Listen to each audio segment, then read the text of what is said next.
When I was a kid, someone asked me, "What is your dream?" That is when I start to think about it for the first time.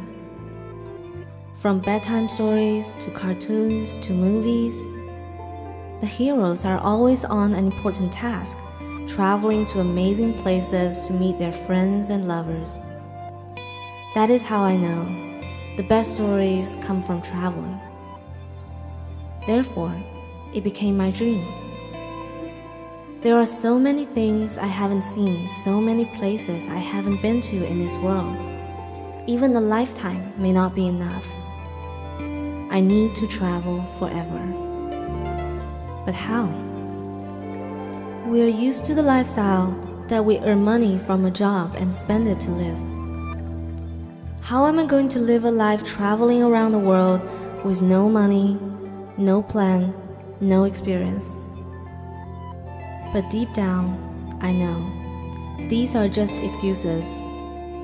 I will never achieve my dream if I don't take the first step.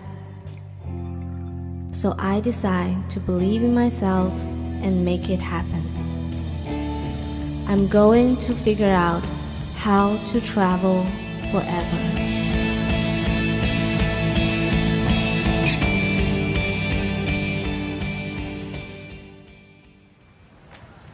First thing I did was to find companions, and I found Alice and Xiaomi, who were willing to go on a road trip with me. And to make it a test, I had to find a way to travel with no money to start with. Went up to Tanzania where I climbed Kilimanjaro, and that preparation was amazing because I had no preparation. All I knew is I wanted to do it. When I was living in India, I was selling clothes and jewelry from India. And I met a French guy, and he's traveled the world by just making bracelets and just selling them, and surprisingly he actually makes pretty good amount of money and enough to get him on to the next destination. Since Alice is a dancer and I'm a painter, we decided to try street performing. More specifically, Chinese dancing and Chinese traditional painting.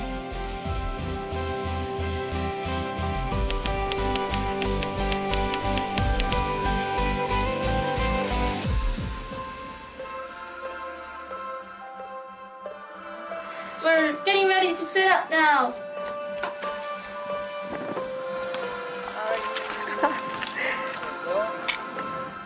We started out from Los Angeles. We went to Venice and Santa Monica, which are all famous tourism areas.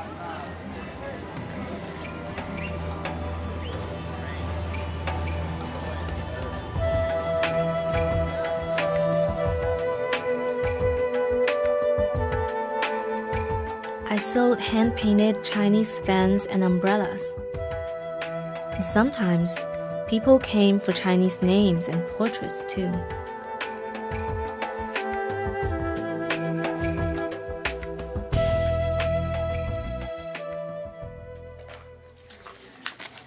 Three, 4, 5, 60, 80, 100, 130, 30. and 21, 151. Apparently, street performing kind of worked. It covered our food, our gas, and we made our way from Los Angeles to San Francisco, Sacramento, and Portland. And that was when we ran out of money. Okay. 2, 3, 36. We're here at this park, and I'm so mad right now because we paid $6 for the parking, and now we only earned 2 quarters. Running out of money is a little bit scary. If I can find a way to live for free, that would be awesome.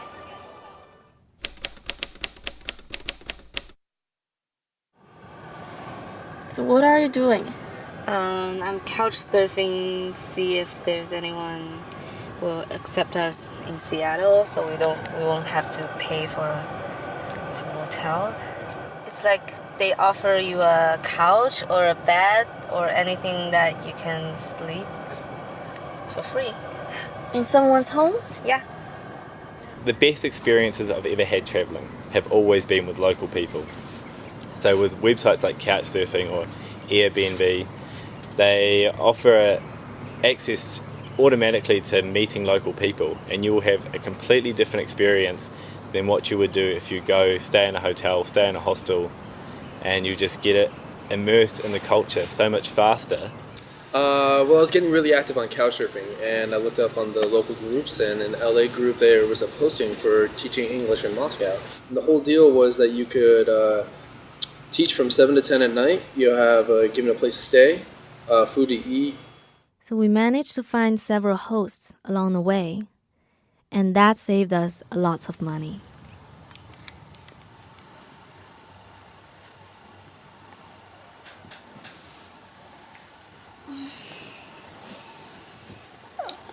No other experience is waking up in a new place and not really knowing what's going to happen. It's scary, it's exciting, there's just so many things that it's so good for the human spirit when you're traveling. He said, "Where are you going?" And I said, "I don't know." And he said, "Well, come and stay with my family." Bruce is a part-time professor who teaches in University of Washington. And we stayed at his house for 3 days. We cooked together, and he took us on a tour of the Bainbridge Island, which was amazing.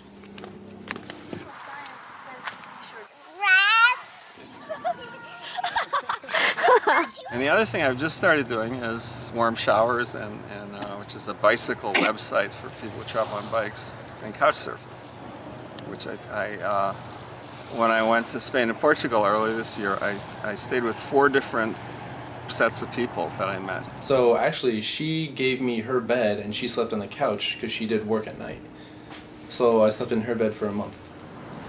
And every experience I've had with Couchsurfing has been fantastic. Like, I'm the biggest advocate, I'm such a fan, and if I have the opportunity to use it, I always will. Later on, we took the ferry to Seattle. We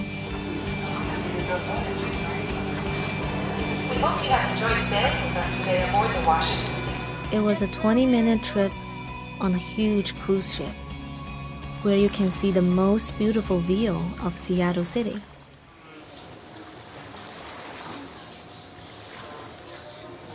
We went to the famous Pike Place Market, but our performance didn't go very well. All the spots were taken by other performers.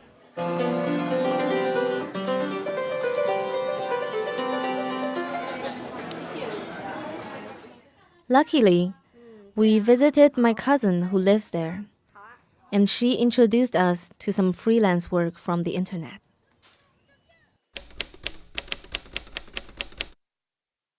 We do a combination of teaching English and doing some sort of online work.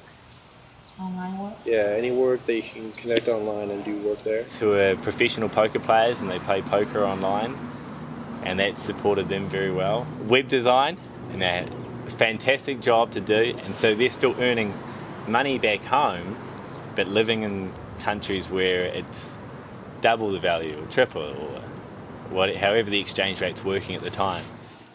We did an editing job and a comic book commission, and finally got enough money to continue our trip.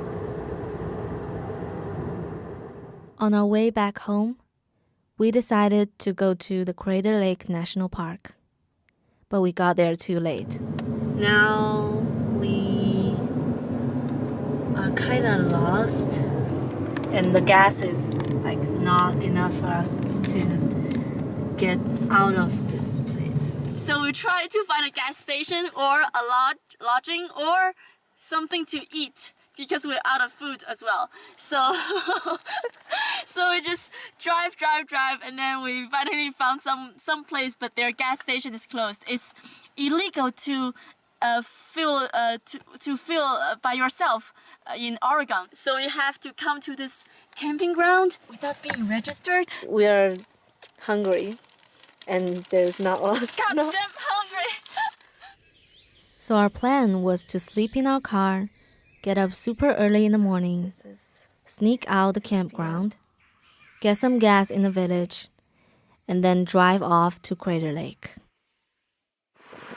Then we met a hitchhiker on the mountain and gave him a ride. My name is Brad, but my trail name is Mr. Chips. I travel on my feet. I hike. And this is my home. My friend Andy and I decided that instead of studying for our final exams, we'd hitchhike out to South Dakota and go to the Black Hills. You could be sitting there for maybe an hour waiting for a ride. It seems like forever because you don't know what's going to happen. But in a way, it's really exciting. And I camped out a bunch of times. I had my bicycle and I had a tent and a sleeping bag. I met a person at a hostel there. We went up to the game reserve up near Byra, and we got stuck in there. We had to camp out in the grounds, and we woke up in the morning and there was an elephant walking by. Yeah. And finally, we saw the beautiful sunrise over the Crater Lake.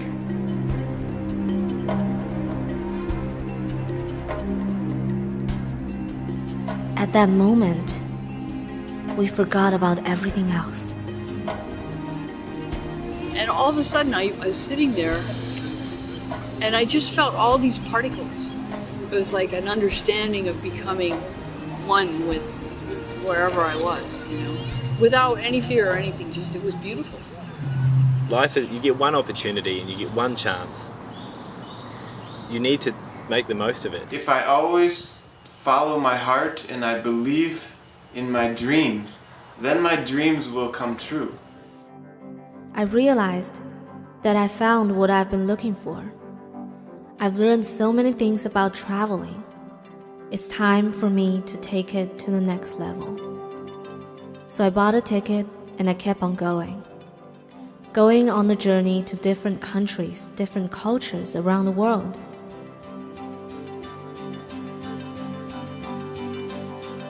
On the way of finding out how to achieve my dream. I'm already living it. Every step I travel, I learn something new. I saw breathtaking sceneries and met so many interesting people.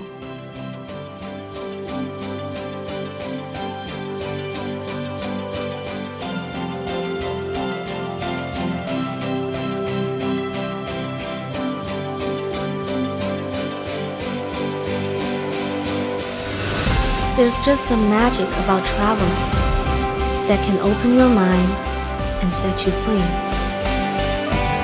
There's a Chinese saying, 天为盖，地为炉，四海为家. My journey will continue. My dream will not end. What about you?